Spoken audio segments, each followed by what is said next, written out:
This tutorial review will show you how to change color in standby on iOS 17. Go to your iPhone settings, scroll down, tap on standby, and here you can enable or disable night mode for standby. So I'm enabling night mode. Now if I charge my iPhone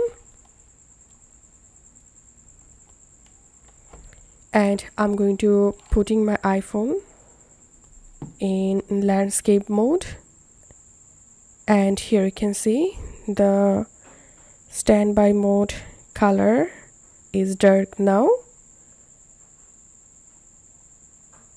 And to turn off dark mode, go to your iPhone settings again, and here disable night mode.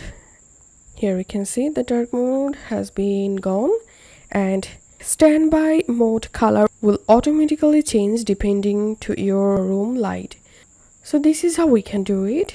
If you find this video helpful, don't forget to subscribe tutorial reviewer.